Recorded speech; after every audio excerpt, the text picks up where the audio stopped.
നിലമ്പൂർ ഉപതെരഞ്ഞെടുപ്പിൽ ബി.ജെ.പി. 4ാം സ്ഥാനത്താണ്. തെരഞ്ഞെടുപ്പ് ഫലം ബി.ജെ.പിക്ക് നേട്ടമാണോ അതോ തിരിച്ചടിയോ? കേരളത്തിലെ ജനങ്ങൾ വികസന രാഷ്ട്രീയം ചർച്ച ചെയ്യാൻ ആഗ്രഹിക്കുന്നുണ്ട് എന്നുള്ളതിന്റെ കൃത്യമായിട്ടുള്ള പ്രതിഫലനമായിട്ടാണ് നിലമ്പൂരിൽ ഞങ്ങൾക്ക് സമാഹരിക്കാൻ സാധിച്ച വോട്ടിനെ സംബന്ധിച്ചും വോട്ടിന്റെ വർധനവിനെയും ഞങ്ങൾ കാണുന്നു. 2021 നിയമസഭാ തെരഞ്ഞെടുപ്പുമായി താരതമ്യം ചെയ്യുമ്പോൾ ബി.ജെ.പിക്ക് നിലമ്പൂരിൽ 53 വോട്ട് മാത്രമാണ് കൂടിയത്. പക്ഷേ വോട്ട് കൂടി എന്ന് പറഞ്ഞ് പിടിച്ചു നിൽക്കാനാണ് സംസ്ഥാന അധ്യക്ഷൻ രാജീവ് ചന്ദ്രശേഖരന്റെ നേതൃത്വത്തിന്റെ ശ്രമം. ഞങ്ങൾക്ക് അത്രയേ ഉള്ളൂ സാർ. അവിടെ 8,000 വോട്ടുള്ള ഒരു പാർട്ടി 50,000 വോട്ട് നടന്നത് ഞങ്ങൾക്ക് പറയാൻ പറ്റില്ലല്ലോ. ഞങ്ങൾക്കുള്ള വോട്ടല്ലേ ഞങ്ങൾക്ക് സമാഹരിക്കാൻ സാധിക്കും. എന്തുകൊണ്ടാണ് വോട്ട് കൂടി എന്ന സംസ്ഥാന നേതൃത്വത്തിന്റെ വാദം മുഖവിലക്കെടുത്ത് നേട്ടമെന്ന് വിലയിരുത്താത്തത്? ബി.ജെ.പി. ദയനീയ പ്രകടനം കാഴ്ചവെച്ച 2021 നിയമസഭാ തെരഞ്ഞെടുപ്പിൽ വോട്ട് വിഹിതം 12% മാത്രമായിരുന്നു. 2024 ലോക്സഭാ തെരഞ്ഞെടുപ്പ് എത്തുമ്പോൾ പാർട്ടിയുടെ വോട്ട് വിഹിതം 20% എത്തി. പോരാ എന്നുള്ള വിശ്വാസം ഞങ്ങൾക്കുണ്ട്. കുറച്ചുകൂടി ആവായിരുന്നു. അതിപ്പോഴും അങ്ങനെയാണല്ലോ. ബൈ ഇലക്ഷനിൽ വോട്ട് കൂട്ടുക എന്ന് പറയുന്നത് ഞങ്ങൾക്ക് അത്ര എളുപ്പമുള്ള കാര്യമല്ല. ബി.ജെ.പിയിലെ വി. മുരളീധരൻ, സുരേന്ദ്രൻ പക്ഷങ്ങൾ നിലമ്പൂരിൽ സംഭവിച്ചത് ദയനീയ പരാജയമെന്ന് അടക്കം പറയുകയാണ്.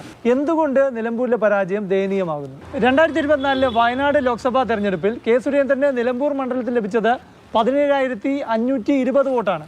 2024 തന്നെ വയനാട് ലോക്സഭാ മണ്ഡലത്തിലെ ഉപതെരഞ്ഞെടുപ്പിൽ നവ്യ ഹരിദാസിന് നിലമ്പൂർ മണ്ഡലത്തിൽ 13,555 വോട്ട് ലഭിച്ചു.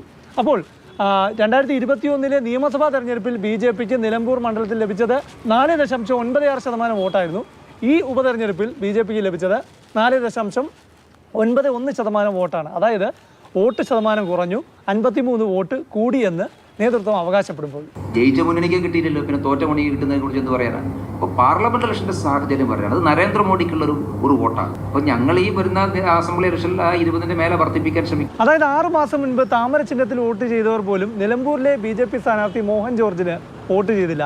ഇനി നിലമ്പൂരിലെ പരാജയം രാജീവ് ചന്ദ്രശേഖരന്റെ നേതൃത്വം ചർച്ച ചെയ്യുകയാണെങ്കിൽ പാർട്ടിക്കുള്ളിൽ നിന്ന് നേരിടേണ്ടി വരുന്ന ആയുധം എന്തായിരിക്കും? കഴിഞ്ഞ ലോക്സഭാ തെരഞ്ഞെടുപ്പ് കഴിഞ്ഞപ്പോൾ ബി.ജെ.പിക്ക് ചരിത്രത്തിൽ ആദ്യമായി 20% വോട്ട് നേടാൻ സാധിച്ചുവെന്ന വലിയ വീമ്പ് പറച്ചിലായിരുന്നല്ലോ സംസ്ഥാന നേതൃത്വം. അത് കഴിഞ്ഞ് പിന്നെ സംസ്ഥാന നേതൃത്വം മാറി, കെ. സുരേന്ദ്രൻ മാറി, രാജീവ് ചന്ദ്രശേഖർ സംസ്ഥാന അധ്യക്ഷനായി. അതിനുശേഷം നടക്കുന്ന നിലമ്പൂർ ഉപതെരഞ്ഞെടുപ്പിൽ ഈ 20% വളർച്ച എന്ന വലിയ നേട്ടം നിലനിർത്താൻ സാധിച്ചിട്ടില്ല എന്നത് തന്നെയാണ് ഇപ്പോഴത്തെ വോട്ട് ഷെയർ കണക്കുകൾ വ്യക്തമാക്കുന്നത്.